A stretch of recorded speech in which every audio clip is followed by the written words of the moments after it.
Hello and welcome. You're watching The Buck Stops Here and I'm Barkha Dutt. On the program today, the big story, Shah Rukh Khan's interview to NDTV. I interviewed him just about 2 days ago as he turned 50, has become a national headline.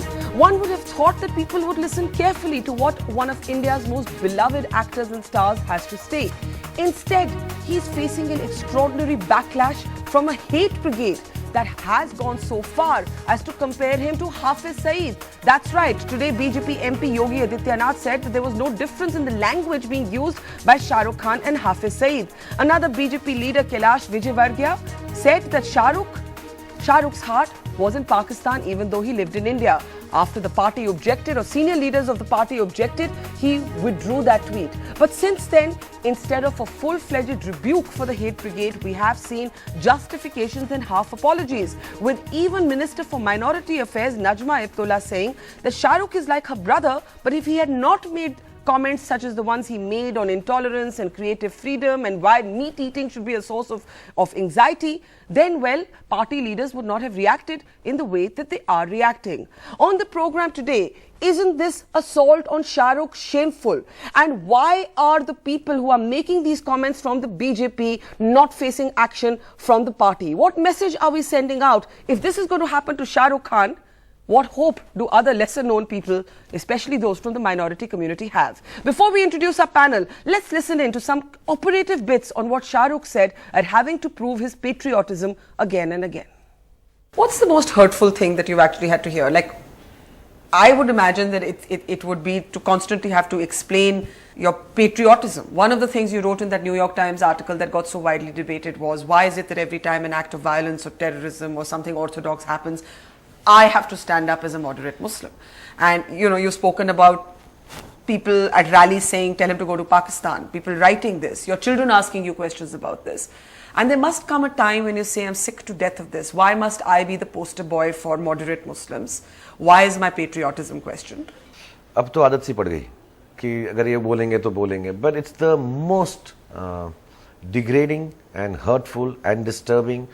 And you know, when I had to write and explain the article that you're talking about, I did it on a, I think, on a stage when I was launching another award function, and I requested the organizers and the journalistic house that, listen, can I take this 2 moments to explain my article that I wrote?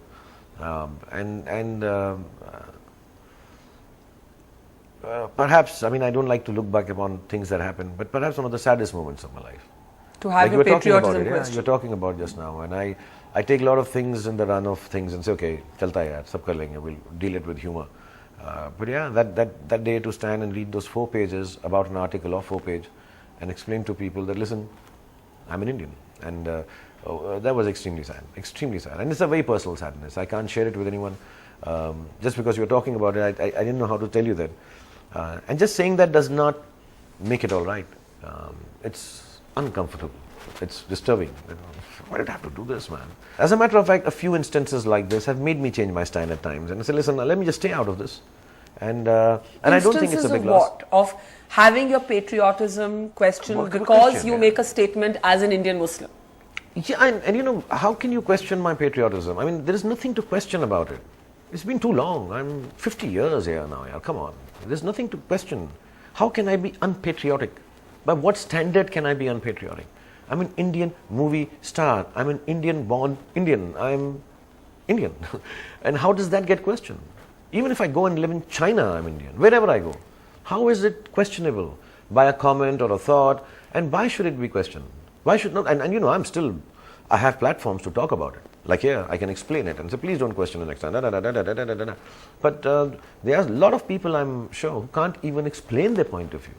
They were just saying it that it makes you. I feel sad having to have done that. I feel sad having to curb myself from saying certain things. Because you feel that speaking as Shah Rukh Khan, that same comment gets viewed differently because you're an Indian Muslim. And therefore, there's a different kind of scrutiny of that comment. Yes, maybe yes. No, I'm asking you, is that what you feel when you say it's degrading and it's happened a few times? The degrading part is to explain myself.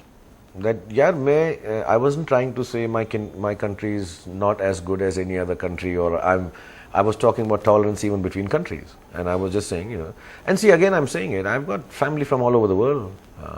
My father's the youngest freedom fighter, one of the youngest freedom fighters for this country, and then having to always have to talk if there is an issue, if there is a riot, and there's a Hindu-Muslim riot, then I have to take one other stand and say, look, this is okay, we Muslims don't believe in terrorism.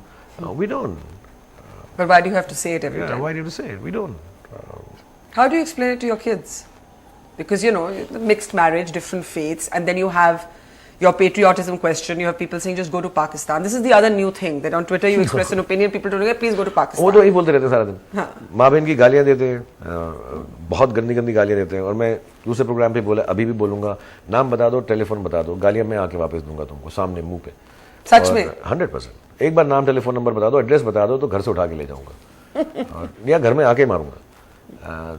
दूसरा, मेरे को ऐसा कि वहाँ भेज दो इस country में, यार मुझसे ज़्यादा इस कंट्री में रहने का हक किसी और को नहीं, ये मेरा बिलीफ है, और उतना ही हक आपको भी है, और उतना ही हक इनको भी है, और सबको है, जितने भी लोग देख रहे हैं. So please stop telling me go away from here and settle down somewhere. I'm not going. Even if you push me out, I'm not going. This is, I always say this is a country where my father fought for the freedom, and he gave me a piece of it, so I'm very proud of it, and I'm not giving away what my father gave to anyone, or leaving it any which way. So please, shut up. I mean, that's it. Bottom line, shut up. Really, keep your mouth shut before I keep it shut for you. I hate it. Keep your mouth shut. Just shut up. This is my country. I'm not going anywhere. Those words prove to be prophetic. This interview took place before the backlash that we are seeing. Let's introduce our panel now. Joining us from the BJP here in the studio is Ijaz Ilmi. Joining us from the Congress is Ajoy Kumar. Joining me from Mumbai tonight is well-known filmmaker and director Kabir Khan. With me also is Professor Rakesh Sinha, professor and RSS ideologue. And also with me Rana Ayub, senior journalist, and Zafar Sareshwala, Chancellor of the Maulana Azad National Urdu University. Before I bring in the politicians and the politics, Kabir, can I get a response from you? Watching this in Mumbai, this is one of our most popular, successful, beloved stars. And look how prophetic, chillingly prophetic his words turn out to be.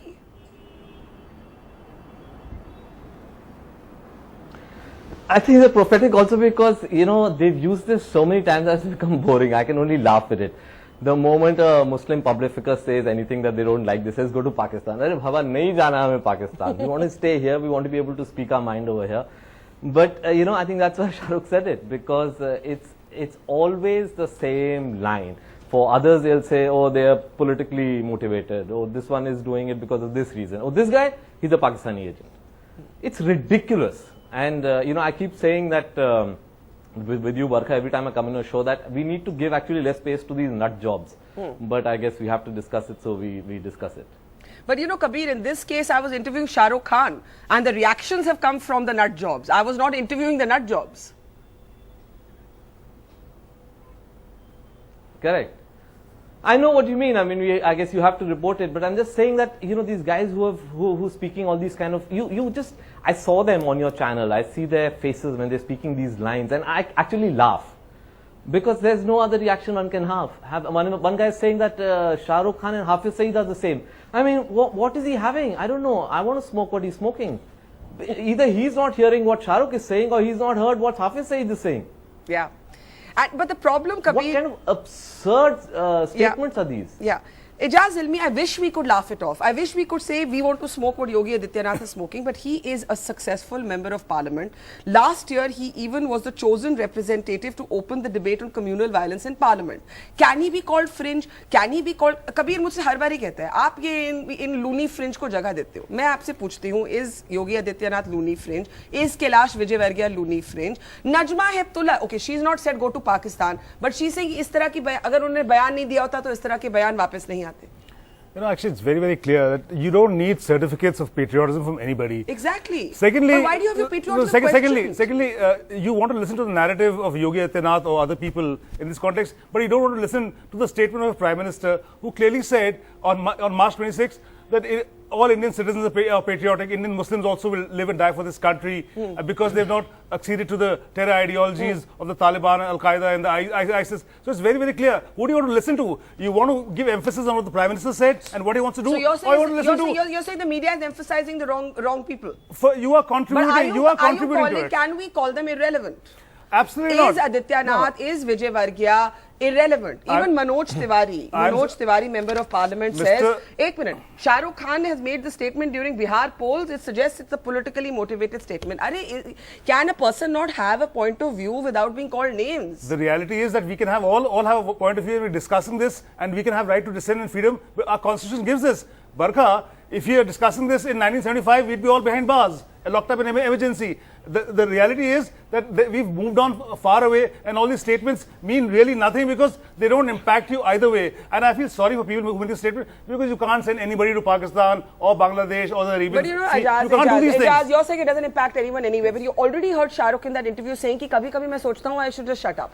And the laughable. It's laughable at times because who can throw anybody out? Can you put 170 Indian Muslims into the Arabian Sea? Ajoy. What can you do about this? The argument that the media is picking up voices and mainstreaming them that deserve to stay on the fringes, and therefore the media is contributing to this perception of backlash and polarization. You know, Barkha, I'm amazed by Ejaz's stand that, you know, Yogi Adityanath is the center and the Prime Minister and Mr. Jaitley and all that, let me, Ejaz, I didn't interrupt you, so I really request you, please let me speak. Thanks, Ejaz. The first question is the Prime Minister is the person and Mr. Amit Shah is the people who are allowing this to happen. The BJP has always played this dubious politics. The RSS BJP, they'll come on TV channels, say the right things. For the elections, they will do the most hated methodology. Yogi Vijayvargiya is in charge of Haryana elections. Now is in charge of Bengal elections. Yeah. And his statement you should not pay attention to. You should not pay attention to Yogi Adityanath, 7 times member of parliament. But you know, Ajoy, Najma Heptullah is from your stable. She was with you for decades altogether till the BJP took her. So she's not said go to Pakistan, she's not exactly rebuked the BJP either, but she comes from a Congress background. Because if you are in the BJP, you need to, it has become mandatory to spread this kind of hatred. And I'll give you just a small Incorrect. That's analogy. Incorrect. Mr. Jaitley, one sec, let me complete. Mr. Jaitley says there is no intolerance. There is a biology lesson which we all know. If you put a frog in a hot water, it will jump out. But if you slowly raise the temperature, the frog is going to die. And that is what is happening. We are getting so insensitive to what these guys are doing. In all history people, the guys who read history and write history, everybody in this country. Ajoy, let me get Kabir to come in briefly and then I'll go to Rakesh ji. Kabir, how difficult is it for people like you to come and speak your mind? Because you're also a Muslim in the public eye, right? And you opened by saying that any Muslim public figure will always be faced with this go to Pakistan if there's a disagreeable opinion to some. Is it reaching a stage where people like you say, maybe I should just shut up because who knows who's going to land up at my door? Who knows who's going to call me galis on Twitter? How do you deal with it? I mean, I deal with it by just sort of going on and doing, exactly what I want to do. But you're absolutely right. There is always some agenda that's put behind my work. So when I began Bajrangi Bhaijaan, first I got letters saying that, oh, you've got Arab money and you're promoting love jihad. Then the trailer came out a year later and they realized, oops, this can't be about love jihad because Salman is playing Bajrangi. Then they said that, okay, Bajrangi and Bhaijaan cannot be together because it's blasphemous. So I'm saying, and there are people coming to my house, there are people who are accosting my mother when she goes down and saying that you better tell your son to change the title of the film or not to make a film about love jihad. So there's always some sort of agenda that's put, they think there's an agenda behind every work that we do, everything that we speak about. Yeah, and that is why, Ejaz, it is not irrelevant. Rakesh Sinha, you condemned what Kailash Vijayvargiya said. I saw that. But aaj dekhiye Adityanath kya bol rahe hain? Barkha, I just say that ideological position of RSS is very categorically clear. We consider all 125 crore people as patriotic people. We don't question anyone's patriotism until someone's patriotism is questioned by the certain facts by the state. But what did Shah Rukh say that his patriotism should be questioned? Let me say, you should also see, and as you interviewed and he said, millions of people love Shah Rukh Khan as a actor, as a great actor. And these millions of people love, but certain people on Twitter or Facebook or at his residence go and abuse. It happens with also Amitabh Bachchan in different ways. Someone says you are UP But wala. no one tells Amitabh Bachchan to go to Pakistan. I'm coming to that. ये सिर्फ मुसलमान को झेलना पड़ता है. I will also. Tableen told you to go to Pakistan. No, but why? Who can send anybody to Pakistan anyway? It is low level of consciousness and debate that should be curbed by the social action and dialogue. I'm giving one example. I'm giving one example. Why is the BJP not able to control I'm giving these one people? example. It is not a question of BJP and RSS. Certain questions are beyond the BJP and RSS. I'm telling you one example. After 1984 riots or the Punjab crisis, many Sikhs after on local street fights, some Sikhs are in the fight and the person countering him says, you Khalistani. But the social action, social dialogue prevented certain things. Now this is not the question. If Sikh is in fight, nobody says you are a Khalistani. But it was the case in 1985, 86. I personally experienced that. एक tempo वाला ने fight किया, दूसरा आदमी कहता खालिस्तानी, मैंने उसको पकड़ लिया, कैसे तुमने कहा खालिस्तानी? मैं एक बात और मैं कंप्लीट कर दूं. I also compliment in that interview. It was a great interview, but also you have shown your journalistic skill. You by time and again you asked Shah Rukh, have you experienced something? Because I have interviewed him in the past. Rakesh, there's a background to it. The background to it is that there was a time when the Shiv Sena took a position against him for saying Pakistani should be allowed to play in the IPL. उस समय शिव सेना ने उनके खिलाफ एक position लिया, तब मैंने उनको इंटरव्यू किया, तब उन्होंने मुझे तब भी बोला था कि मुझे क्यों अपना पेट्रियोटिज्म दोबारा प्रूफ करना पड़ता है. So there was a background to my asking him that. Certain people, look, you are going by the majority of the people, certain or by the certain people, say section of the people who are habitual to I am question. saying this is a member of parliament, this is a senior leader. These are undesirable statements, and I'm here quoting. Let me quote here. Sri Golwalkar, who was second RSS chief, this is very important. He said in 1950s that there are certain elements who are making undesirable statements, and people view and perceive RSS in the light of these statements and devalue RSS. Yeah. And he called them the fourth danger for the RSS. He called, mind it, the word. Okay, one sentence. I am giving message to the Indian Muslims. Indian nationalism and secularism and the Indian Muslim or any community had not passed through melting pot experience. We don't have the melting pot experience. We have very spontaneous relationship with all the communities. But then why are we hearing these comments? Rana Ayub and Zafar Sareshwala. Rana, I'll start with you. You know, Barkha, I'll start with an Urdu couplet. I might not be able to frame it correct, but I remember it says that Sabhi ka khoon hai shamil yahan ki mitti mein, kisi ke baap ka Hindustan thodi hai. You know, I'm embarrassed that I have to actually quote this couplet today. Remember, wasn't it Shah Rukh Khan for whom we were outraging when he was apprehended or he was questioned at the US airport?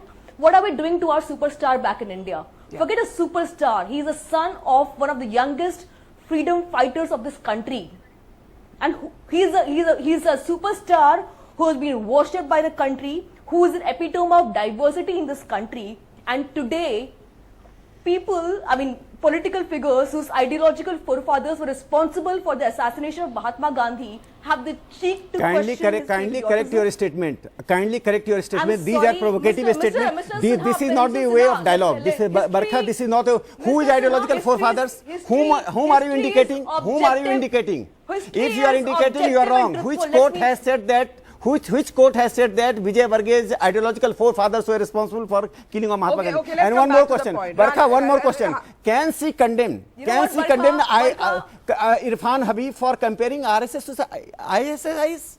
Can you condemn? You will side by the Irfan Habib because you are a habitual RSS better. You are not a journalist. You are a habitual RSS better. Rakesh, you made your point. Let us yes, speak. sir. Yes, sir. Thank you. Rana. Barkha, it is embarrassing that, you know, a few days ago we were all outraging on Twitter. At least I was outraging that the Hindi film industry does not have the spine to speak up when it's the time to speak up on important issues. Here is a man who actually had the spine, who had the courage to speak about on an issue which most of the people in the industry have shied from speaking about. Here is a man who took a stand. Here is a man who spoke about it. And today I'm embarrassed that I asked him and others from the industry to speak No, she's about not it. answering I'm my embarrassed question. because I will raise that point. Shah Rukh Khan- I raised, this is very important. Barkha, you have to debate on that question also. This is not I one-sided. will raise it. Rana, do you want to come in briefly on Rakesh Sinha saying that while we must condemn Vijayvargiya and Adityanath, when Professor Irfan Habib compares the RSS to the Islamic State, we don't see enough outrage at that kind of hyperbolic extremity. How do you respond to that? And then I want to go to Zafar Sareshwala. Well, I haven't read the entire Irfan Habib the article, great. but listen, Mr. Sinha, let me complete. You Please complete, not outrage. go on. RSS workers have been involved, Mr. Sinha. It has been well documented. RSS workers have been involved in terrorist activities. Which from the country, you have to so let's prove not ignore it. it. You So in have that to give context- one instance. In that context, No, you have in to. that context, Since I am you not have saying- spoken, you have categorically spoken that RSS workers want to were come back involved in to the. Shah Rukh Khan, No. actually, She said. She's a big statement. She's a big allegation against the RSS. Nobody has made allegation that RSS involved in the terrorist activity. No, I think you have to give one proof. I think we have You to say, no, Rana, she has to give Rana, one I think, instance. Rana, I think we I have said to. so. You withdraw your I think statement. You Rana- withdraw your I think statement. Rana- You Rana- either you withdraw or I give think one abrasive proof. out here. I have You seen being that abrasive out members here. of If the you have Then I will call you. Okay, come on. If she Can will we say, come back to I will also Please. call her anti-national. Okay, See, if no, she will- let's not make no, everything a If she will say nationalism like test. that, I will call her Rakesh anti-national. ji, Go ahead, Rakesh ji, sir. 1 minute. I Rana, don't let me- You have every right to speak against RSS and I have to keep quiet. Rakesh ji, मुझे बोलने दीजिए. Rana, it's like when guests from Pakistan, when Musharraf compares the Shiv Sena to terrorists, I always say we have all criticized as Indians the antics of the Shiv Sena, but we did not send Ajmal Kasab across the border to Pakistan. So whatever ideological criticisms or disagreements you may have with the RSS, I think we have to say that this comparison with this rampaging, beheading group of terrorists called the Islamic State cannot be made. Now let's move on. Zafar Sareshwala, on Shah Rukh Khan, the question becomes, the Prime Minister and the BJP leadership condemns what Adityanath has said, what Vijayvargiya has said, but वो condemnation के बाद 6 महीने बाद दोबारा वही बात आ जाएगी. The perception is these people are not being punished.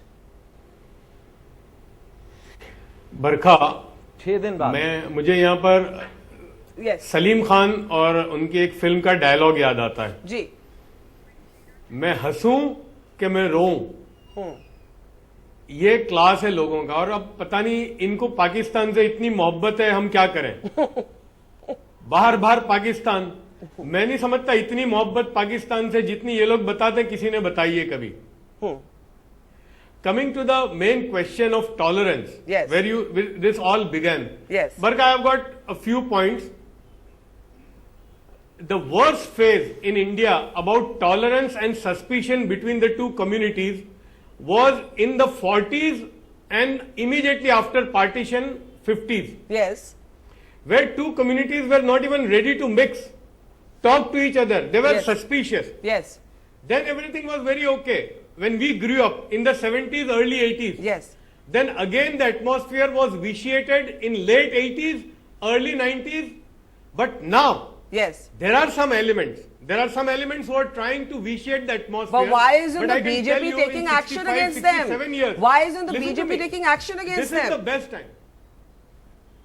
Barkha, as far as I know, these people have been reprimanded in the sternest way. But they don't seem to listen. लेकिन अब वो बोलते हैं कि कुत्ते की दुम बांकी के बांकी ही रहती है.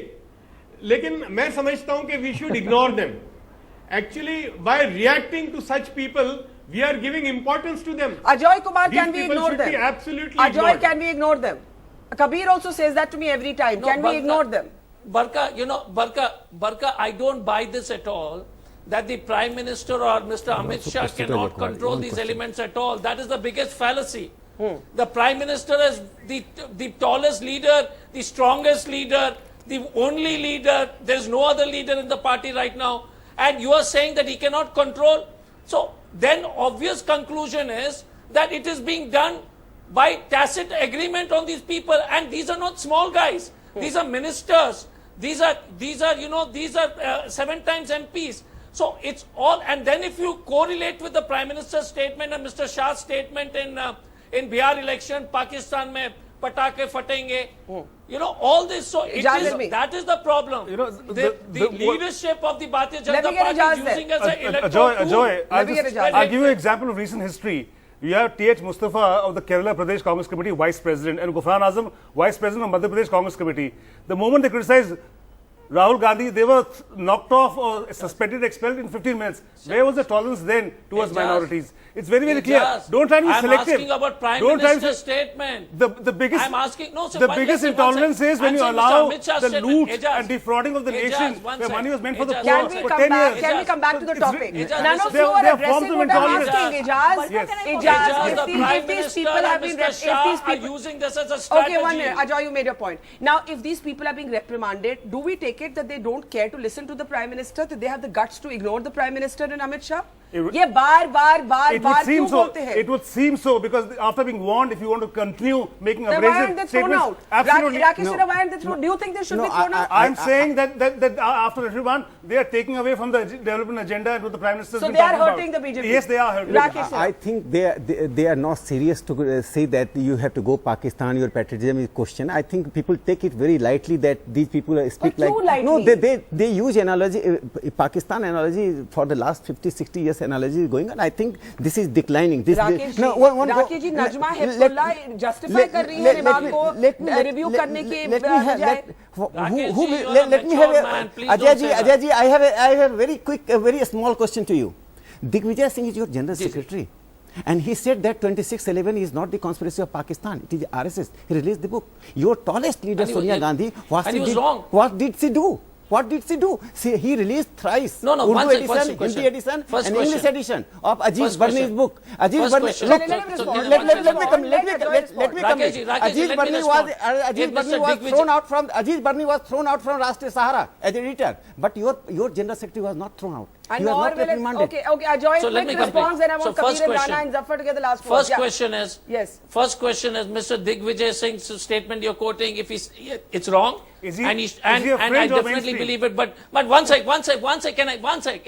it's definitely is a wrong statement. Mike, the question to you is, you're the government, you're in power, and these events are happening, and the Prime Minister and the President of the ruling party is making statement like the President says Pakistan mein pataka bajega. Sushil Modi says Moharram yam Why manayenge are you agar relating BJP aa Pakistan jayegi. with Indian The question- Muslims? One sec, I can don't complete? understand. Can I- Pakistan, one sec, because sir. Pakistan They- wants Modi Modi lost. government should be weak The government. Indian Don't, Muslims in Rakesh Pakistan. ji, don't be Pakistan so can never innocent. represent Indian Rakesh Muslims. ji, Then With why very are differently you we live from differently. Okay, but that's Do it. not equate No more Indian shouting, Muslims please. with No Pakistan more at all. shouting. Last Do not comments. demean the Indian Muslim It- community. Ejaz, Don't make it about Ajoy and Ejaz, hang on guys. Hang on guys. Itna If the nadan mat Indian, baniye. 1 minute, Ajoy. If the Indian Muslim is being demeaned by a correlation with Pakistan, then today that demeaning comment, Ijaz Ilmi, has come from the Adityanaths and the Vijayvargiyas of the world. And I come back to my question. Which is why it has been condemned also equally. But is condemnation enough? Now, last comment, Zafar 30 seconds, Rana 30 seconds, and Kabir gets the last Also word. me 30 seconds. Zafar 30 seconds. No, I think these people should be ignored, absolutely ignored, because there is one thing which is on the ground, Barkha. Yeah. On the ground, there is no suspicion, no hatred between the Hindus and the Muslims. These are only the politicians who are talking at the time of election. Okay. So the best Zafar part bhai, is to ignore- make them ignore irrelevant. Amit Shah or And ignore, for that to Yogi happen, Adityanath. you just need Rana, to 30 ignore Zafar them bhai, ignore forever. Prime Minister and Don't Amit give Shah. them any Ignore voice. Rana, 30 Just seconds. ignore them. Rana. The people who are making these statements are not loony and fringe elements or just party members. They are MPs, 7-time MPs, so I don't see the point of ignoring them. Our Prime Minister has a habit of congratulating achievements by various stars and various sportsmen on Twitter. Here is the biggest superstar of this country who has been asked to go to Pakistan by his party MPs. I would expect some kind of humility if the Prime Minister could just write on Twitter that I object to the statement made by my party members about one of the That biggest seems stars a of the reasonable country. question. Rakesh, 30 I would- seconds, I and would Kabir gets the expect last this word. from the Prime I have to end, unfortunately, Rakesh. Everyone is directing Prime Minister to tweet on someone or to go someone's home. It is the Prime Minister who knows his job. I don't have to comment and direct the Do Prime you Minister. think Adityanath and Vijayvargiya should face disciplinary action for their comments? I think party spokesman has made it very ample clear, and Saraswala Sahab has said something. Yes. I have one remark here. Barkha, you are also a journalist with a long inning in Indian journalism. And Rana is also journalist Yes. for, I think, last 20, Yes, 25 years. And you are a critic of RSS. But you are not, you will never compare RSS with ISIs. You will But never I said that comparison is completely untenable. She said here on your channel, your is a national channel, large number of people. So we are a critic of everybody. She said. मैं एक बात कहना चाहती हूँ. I am not a critic only of the RSS. A journalist should be a critic of everybody from the Congress, the BJP, the RSS, the CPM, the CPI, That's fine. the whole world. My job is to be a critic. This is one that critical angle. can't be selective. Yeah, I'm but not. Here I am questioning. She said that RSS is involved in many Chale, terrorist activities. but either she should apologize or she Sir, may. I said you also apologize. RSS Kindly will not apologize. selectively You are like vote just like me. my sister. Please do not I appeal to you. selectively vote Apologize, or you will face the legal action. You will face. I am saying here on Please, TV sir, channel. please, sir, Yes, go sir. ahead, please, If sir. you are saying that RSS is involved in the terrorist activities, you are not apologizing. Sir, I said RSS speak have now. been Rakesh ji, she's speaking. cheated. And that is on record. So you cannot. Yes, you then cannot if you are not apologizing something here, that is in that the court. you have I said think we'll have to categorically take that this. RSS in terrorist Sorry, sir, I do activities, not apologize. I will serve legal. Please I will don't serve correct legal that. notice on Monday. Okay, now I think this debate will Look have to forward carry to on it, between sir. the two of you offline. Kabir, I'm giving you Barka. the last word. The one criticism of your Barka. industry, no, 1 minute, that's it, I'm out of time. Kabir, the one criticism of your industry is you guys don't speak up. After what Shah Rukh's had to face, are we going to see even fewer of you speaking up? No, firstly, don't treat us as one mass, because the film industry is made up of many individuals with different viewpoints and different ideologies. Some of us do speak up, some of us speak up through our work, some of us speak up on interviews and get attacked the way Shah Rukh is. But really, I would like to understand from the other side, what is the acceptable form of protest? Because when some filmmakers return their national awards, it's called, you know, just drama, and they're trying to get attention. When a man just sits on his 50th birthday and speaks about the fact that he's slightly uncomfortable about the intolerance, that also gets attacked. So which is the way that we're supposed to say anything that we want to do that is of course the $1 million question and the Kabir, ultimate irony. And I think it's terrible, the kind of comments that Shah Rukh Khan has had to face, and it should shame all of us, irrespective of all our other ideologies, differences, political positions. It is absolutely terrible to watch. We'll have to leave it there. I thank my panel. We'll be taking a quick break. The newsmaker on the other side is somebody we haven't heard from in a while, Nandan Nilekani, and he's telling us ahead of his new book that he's absolutely done with politics. He will never contest another election again. On Buck Stops here, our newsmaker tonight. He's a man of many different parts, a co-founder of Infosys, a technocrat, the architect of the Aadhar program, the much debated and discussed Aadhar program, and of course author, out with his second book that he's co-written with Viral Shah, Rebooting India by Nandan Nilekani and Viral Shah. Joining us now from Bangalore is Nandan himself, and of course in his introduction I forgot to mention one of the most recent and much focused parts, that of a politician. Nandan Nilekani, welcome to the Buck Stops here. Why this second book? Thank you. Why this second book? You know, going through it, the overarching theme seems to be not just how Aadhar could transform India, but how technology is going to be the new disruptor. In fact, you go so far as to say that you don't need 1,000 people or 10,000 people. 100 carefully selected individuals could change the future of India. Is that a hyperbolic claim to make? No, it's not. I think we believe that business as usual is not going to work for India, and the same technology disruption that is changing every other sector, like in urban mobility you have Uber and Ola, in e-commerce you have Amazon and Flipkart, in hotels, in accommodation you have Airbnb and so on. In every sector of the economy, technology is disrupting, and that same capability to deliver value at speed and scale, at diversity, is required. But to do that innovation in the government, you have to think of doing it through startups. And we feel that there are 12 big challenges we talk about. 2 of them are already done. And the other 10 we think need 10 startups of 10 people each, but with a direct mandate at the highest level, because they'll have to overcome a lot of odds to get it delivered. You know, you even speak of how a government scheme, any new government scheme should be exactly like a startup. How do you reconcile this? You've now worked in government. You know how exasperatingly difficult it is. You know how difficult it is to change mindsets. And you write about that, in fact, at great length in the book. Do you believe that any government, any party has shown signs that a new government scheme is just like a startup? No, I think history of independent India is has many examples of startups. I mean, the nuclear program with Dr. Homi Bhabha, the space program with Dr. Satish. Yeah. Then there is the milk program with the Korean, Aadhar. The green revolution with Norman Borlaug, M.S. Swaminathan and C. Subramaniam are all examples of startups within the government. So to introduce a new thing, you need to do it as a startup and then blend it into the system. And that's what has been done with Aadhar.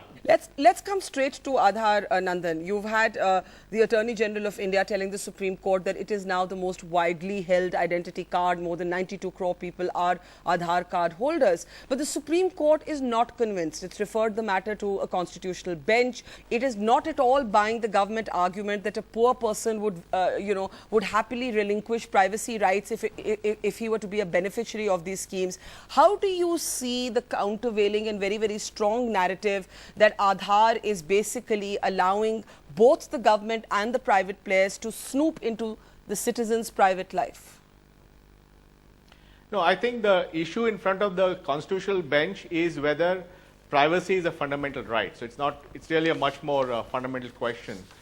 We believe that Aadhar has huge benefits, that it's a very secure system, that it's only an ID system that confirms where you are.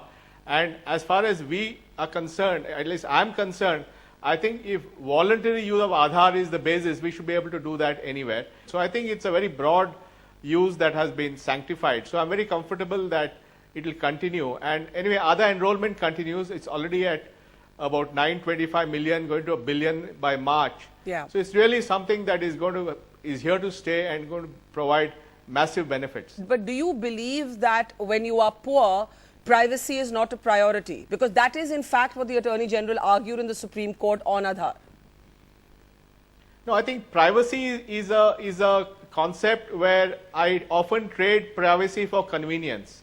You know, when you post your photographs on Facebook, you are giving up your privacy, but you're doing that because you want your friends to see your wedding picture or your last party. Or when you do a Google search, Google knows what you're looking for. So you're again trading privacy for the convenience of finding information.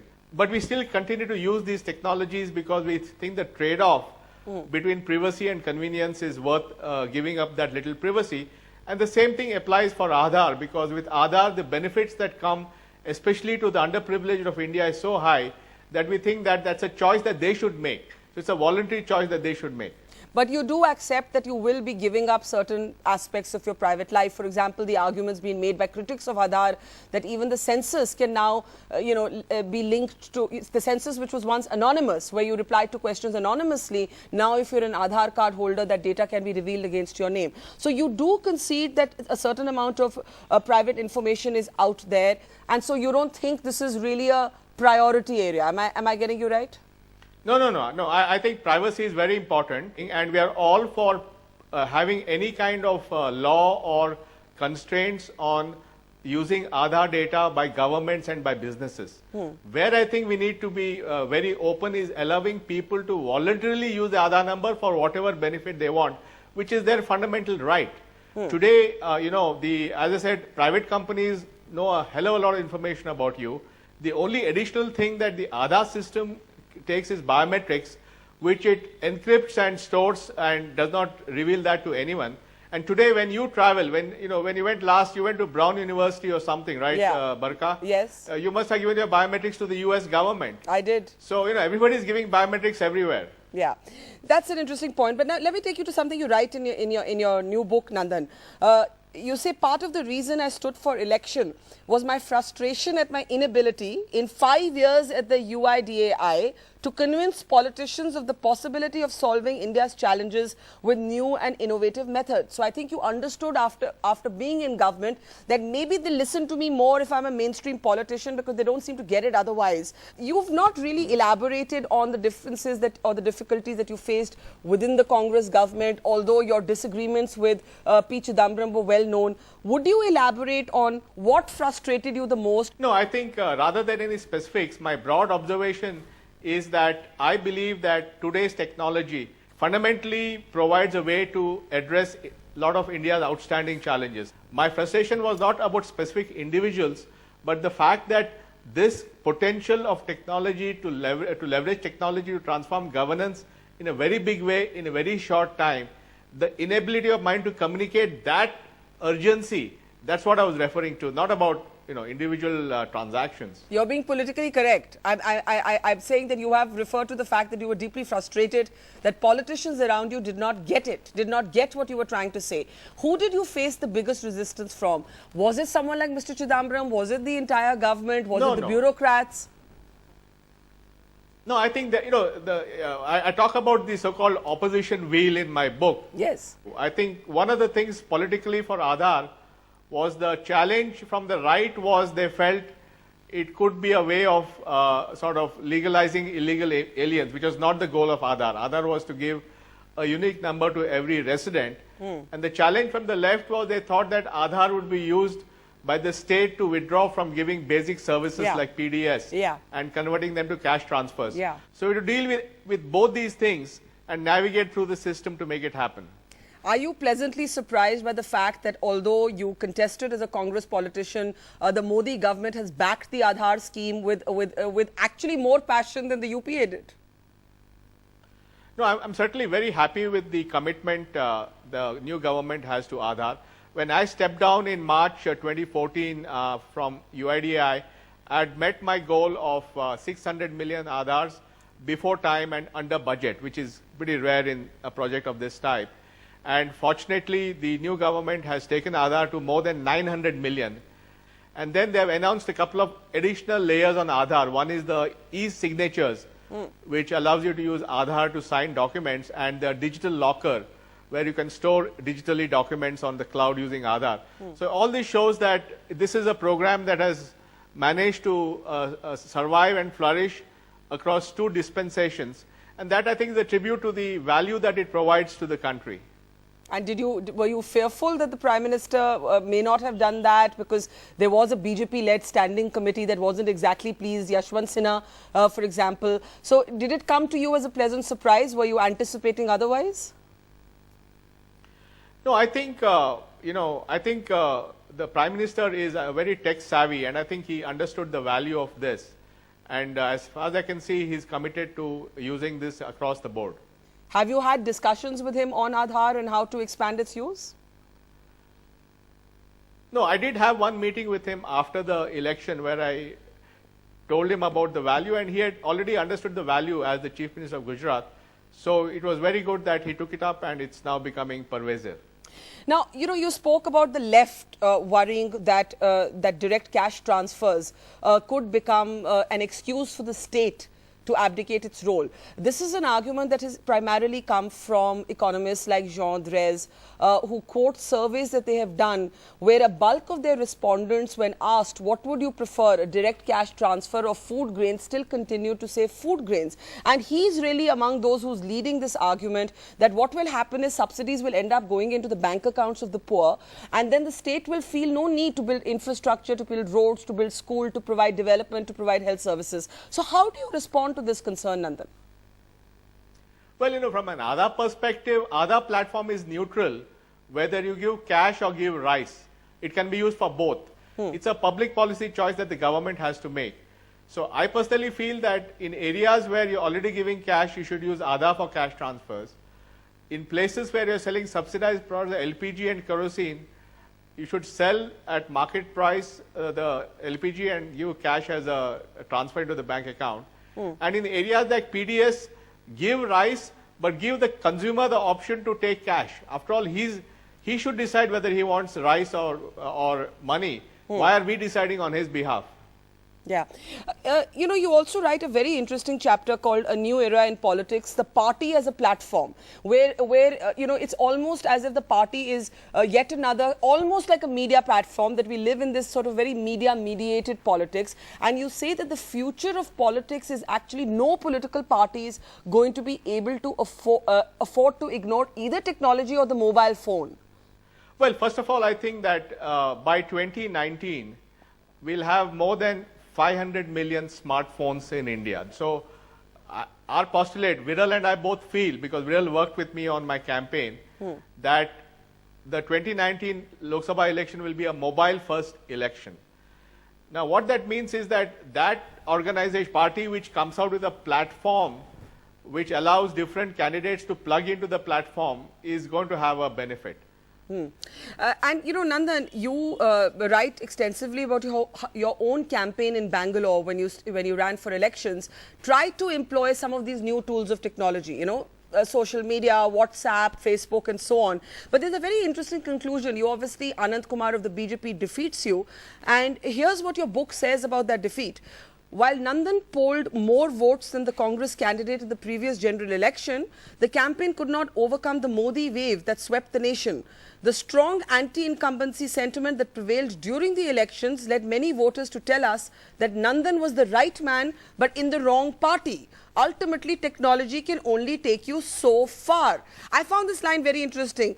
Right man, wrong party. Do you believe that your fate would have been different had you contested on a BJP ticket or as an independent instead of the Congress? And do you regret that choice? No, I'm just telling you what voters told me. It's not. I'm not saying that's my view. What is your view? Lesson for me? No, the lesson from me from all this is that I am better off bringing change with the knowledge I have of technology and disruption than trying to be a mainstream politician. So you're saying that the lesson for you is that you were ill-suited for mainstream politics, or that the Congress party was the wrong choice? No, I believe that I personally feel that I'm not suited for mainstream politics, and now I think that because of the fact that technology is disrupting in so many ways, I have many other ways to help in bringing change. So for me, that's the preferred option. So does one take that to mean that you are no longer in politics, you are no longer with the Congress party, that you have decided politics is not your cup of tea? No, I've definitely decided politics is not my cup of tea, that's right. And would you still affiliate yourself to one or the other political party to advise them on how to use this technology? No, I think my view is that I have an understanding of multiple strands, right? I would like to contribute this knowledge to accelerate the pace of change that India needs. And this book that Viral and I have written is part of that process of planting those thoughts in the mainstream. So no more elections and no more advising the Congress party? Certainly, I'm not going to stand for any election again. But do you still see yourself as a Congress politician? Should that be one of my introductions to you? Or have you left the Congress? No, I'm still a member of the Congress party. No, I'm still a member. I'm inactive, but I'm a member. And will you remain one, or are you in two minds about that? I think we'll let's see how that goes. You know, the reason I ask is that there are two parties you write about, other than your own campaign, the Aam Aadmi Party and the BJP. And you write about how successfully they were able to use this new idiom of politics. Politics almost as an exercise in branding. You don't mention too much about the Congress. Do you believe that that was a fatal flaw for the Congress, that it failed to adapt itself to the new technology that's now driving politics? No, I think there's no doubt that the BJP and AAP use technology and new marketing techniques very effectively. But my point has always been that all these techniques are out there in the public domain, and I've written it about in the book. So it's really out there for any party to take advantage of. And who do you think has most skillfully used it so far? You know, there's a very, very interesting thing you write about how when Manishankar Iyer dismissed Narendra Modi as a chaiwala, you know, typically it would have become just another statement for the BJP to condemn, but that the BJP was smart enough to actually embrace it and wear it as a badge of honor. And so politics is really changing. So would you say that so far the BJP has been ahead of the curve in understanding this new politics? I think certainly the campaign run by Prime Minister Modi in the election was very, very innovative in its use of all these tools. And even the AAP campaign, both the Delhi 1 and the Delhi 2 campaign had a lot of innovation. So I think the pace of innovation in politics and technology has been very fast. But somebody in the next 3-4 years will use all this knowledge and make that into a robust platform for a party. And frankly, today, any of the parties can do that. It's all open knowledge at the moment. Why couldn't the Congress benefit from your keen understanding of technology? Did you try to explain it to them? No, I'm sure that, it's all a process that will happen. Nandan, you are at the moment, in a sense, looking at interesting startups to fund. What is your criteria for identifying a startup that appeals to you? What stands out? Well, you know, I'm not really looking at funding Me Too startups, but I think that technological disruption is going to, in India, is going to be very different because India is largely an unorganized economy. And using the power of smartphones and the orchestration possible by technology, you can aggregate millions of retailers together or millions of drivers together, or you can redesign logistics. So where people are trying to aggregate an unorganized sector using technology to create an orchestrated solution, that's the kind of thing which appeals to me. Let me ask you in the end, before you were a technocrat and before you were a Congress member and a politician, you were a co-founder of Infosys. You've had Narayan Murthy coming out strongly from within your community, speaking on how minorities do feel a sense of insecurity. You've had Kiran Shaw lending her voice to that. You've had even actors like Shah Rukh Khan interview to me underlining the same. How do you see the raging debate around intolerance in India today? How do you see India looking at, the world looking at India with these being some of the headlines? Moody's, for example, actually linking it even to perceptions of economic development? No, I'm very clear that the strength of India is its diversity. The strength of India should be to create a level playing field and opportunity for everyone, irrespective of their caste, creed, religion, language, or food habits, to be able to live their life with the same opportunity and in peace. So I'm all for creating a very stable society that encourages diversity. And I also believe that to create an innovative society for new ideas, you have to have diversity, because often the best ideas come from groups that are not in the mainstream. So I'm all for diversity and for tolerating multiple religions, multiple food habits, and multiple languages, and really being much more diverse and open about what we are as a society, and being tolerant of these variations. And do you believe that that is under threat today, or do you believe that not really? No, certainly there is a very strong perception that that is under threat, and I think we should make very strong efforts as individuals as well as the government to correct this perception and put India back on being projected as a liberal, diverse society that thrives and revels in its diversity. Nandan Nilekani, pleasure to have you on the program. In your latest avatar, author of Rebooting India, Realizing a Billion Aspirations. Thank you for joining us on The Buck Stops Here. Thank you, Barka. Thank you so much.